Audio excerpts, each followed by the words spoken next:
Hello everyone, this is Al Fadi. Welcome back to this series on Mecca.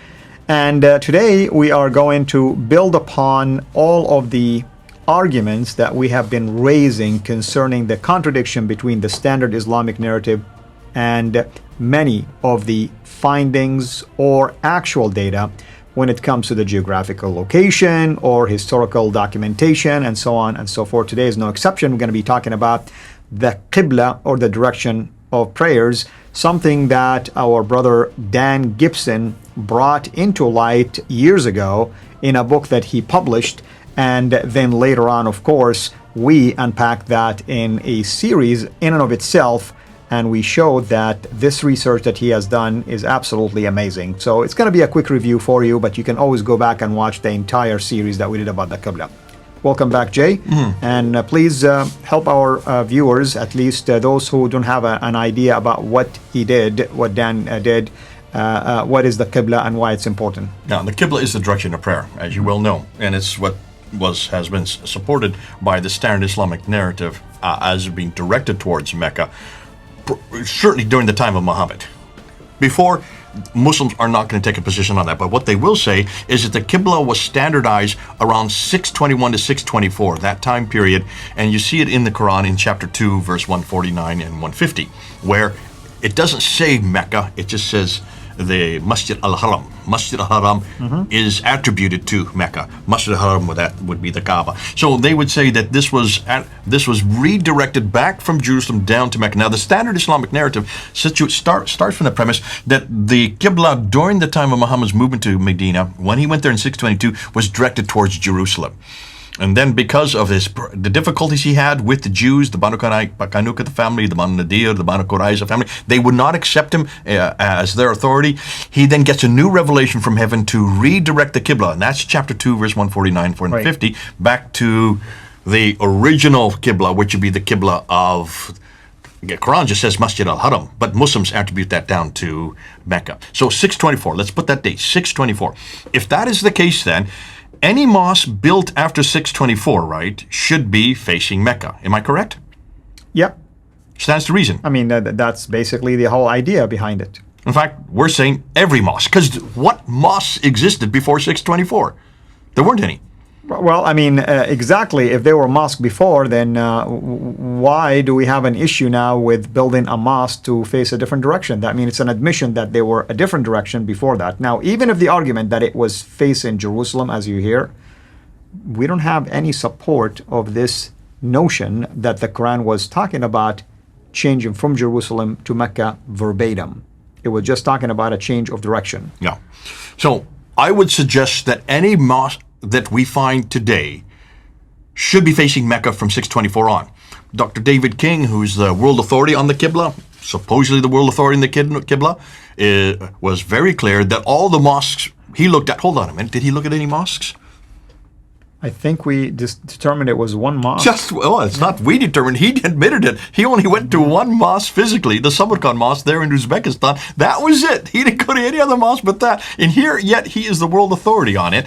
And he did know, and he was told, but he didn't know that by looking. He didn't know by going there. He actually learned it because the 9th, 10th, and 11th century scholars that he read in a library, he just went to a library, read their books from the 9th, 10th, and 11th century, all said that there were many mosques that were facing hundreds of directions, and the reason why is because they didn't have mathematics. They just didn't know better. They were barbaric. But we, those of us now who have all our mosques by the 9th, 10th, 11th century are now facing Mecca. We know the direction because of mathematics, and that's why we have standardized it. And King just basically said, well, they must know better than me, so that's why they're all facing now Mecca, but not till the 9th, 10th, and 11th century.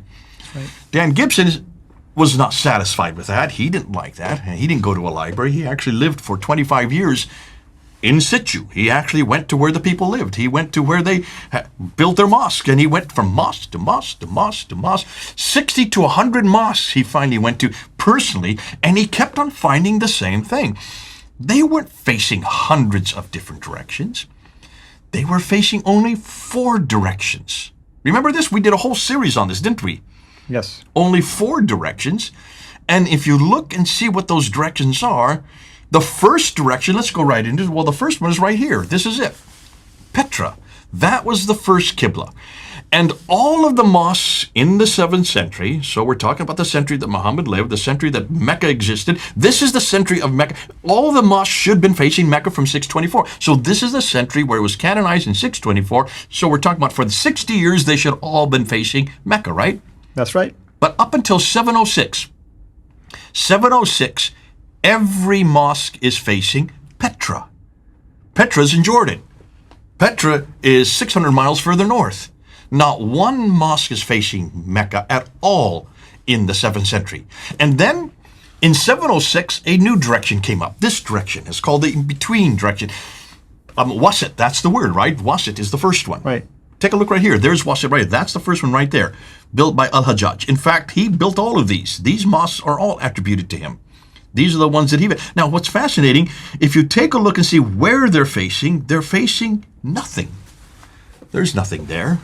There's no town there. There's no mountain there. There's no structure there. There's no body of water there. There's nothing that they could be facing that would stand out. In fact, it's just sand dunes. It's just sand. It's just rocky, barren land, which suggests that the reason they're facing that direction has nothing to do with anything.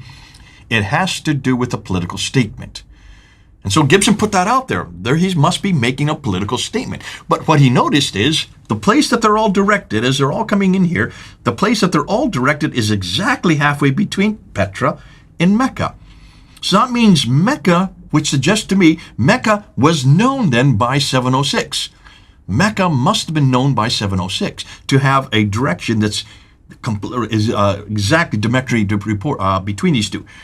Now, you know the reason why they were pointed there. I know the reason, but I'm not going to give the reason yet because we're going to bring that out in another episode yet to come. So that's the second one. So you have two Qiblas, neither of them are facing Mecca. One is facing Petra, the other is halfway between Petra and Mecca. Then a third one, and this is the Qibla we're waiting for. This is the Qibla that should have been the first one. This is the Qibla that David King didn't know about and didn't understand. He just assumed that this was the Qibla from the very beginning.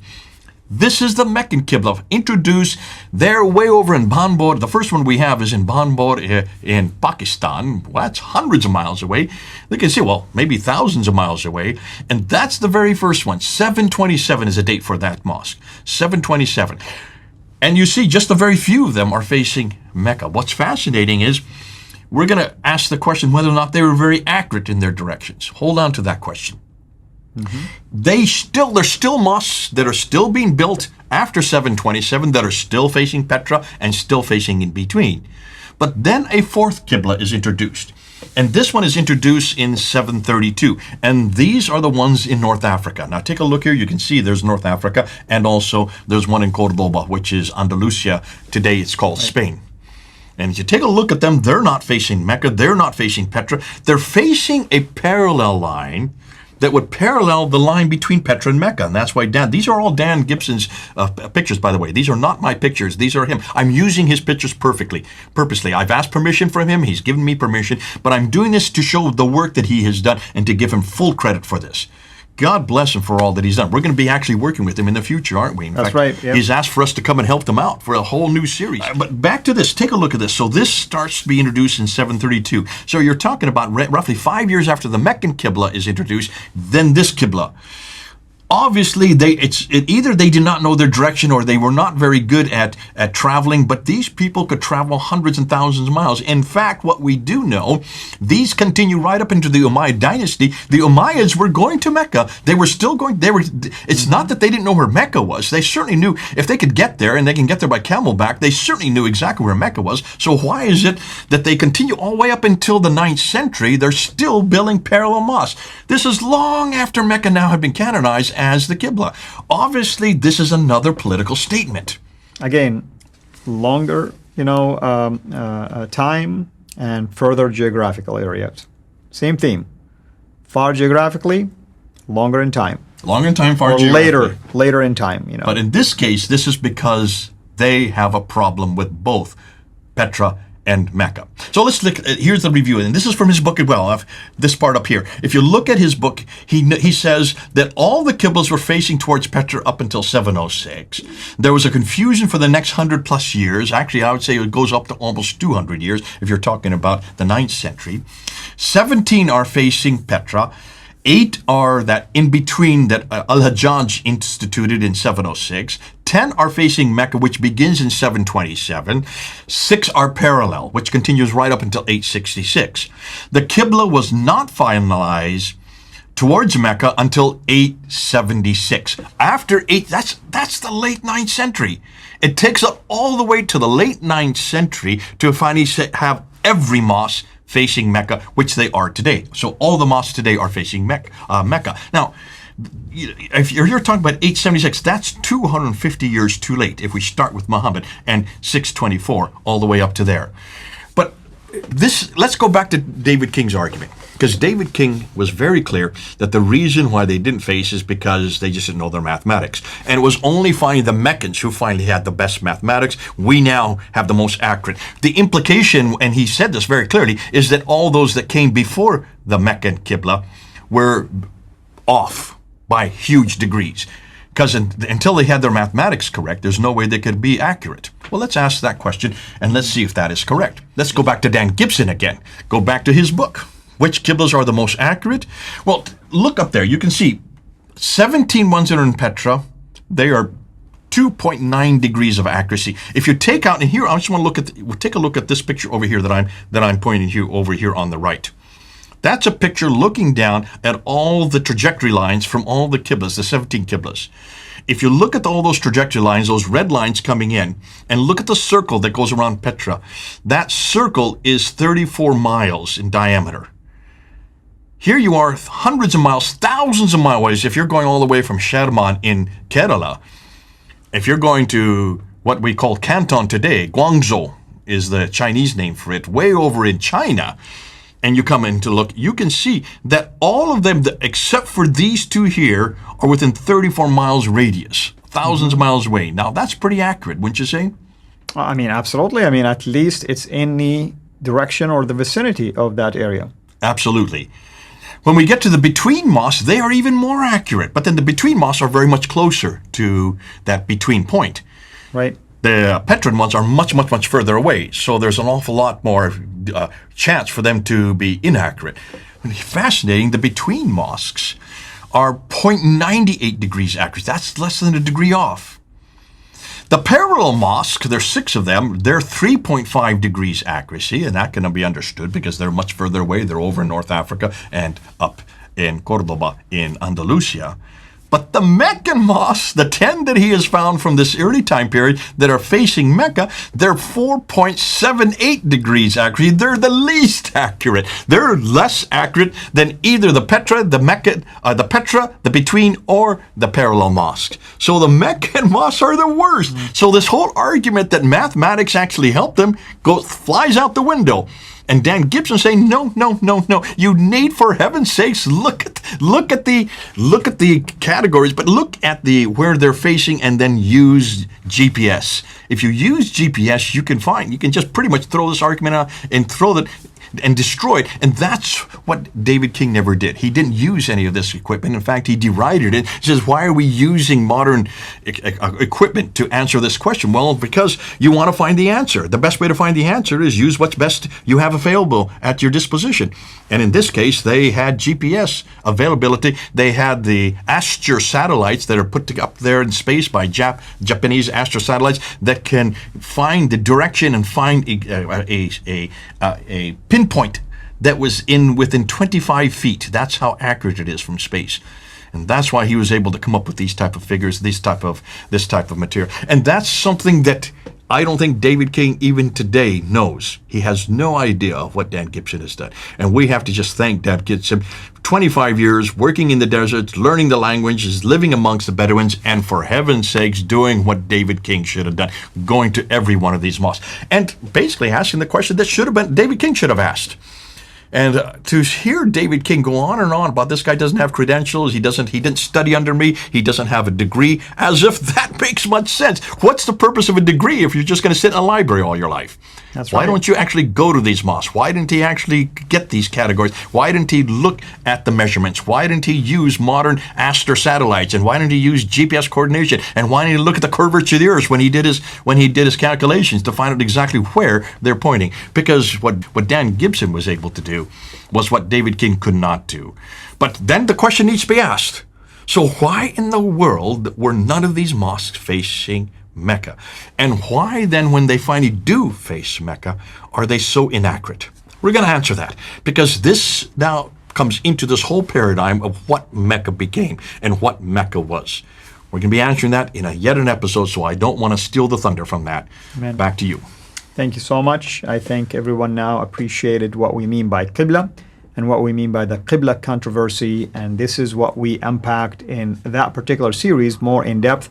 Thank you so much. And this is, by the way, everyone, why this direction of prayer and so-called Qibla is so important. We unpacked this in a previous video series that we did together, me and Jay. But really, if you want to know more about this, you can also access or buy the book by Dan Gibson called Early Islamic Qibla, and that's with a Q. Q-I-B as in boy, L-A, Early Islamic Qibla by Dan Gibson.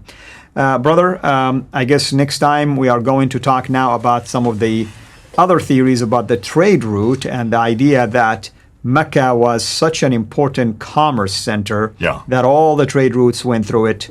And we talked about Dan Gibson. Now we're going to go to Patricia Corona, my good friend Patricia Corona, and see what she did with Montgomery Watt's theory on the trade route. We're going to unpack that one. We're going to be looking at some graphs. We're just going to follow a map, and we're going to show you that when you look at history, for heaven's sakes, make sure that you go back to the right history and ask the right questions. Something Montgomery Watt didn't do, something the Muslims haven't done, and something that we haven't done until Patricia Corona finally decided that she would do it for us.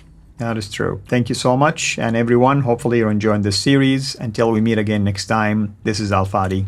Have a blessed day.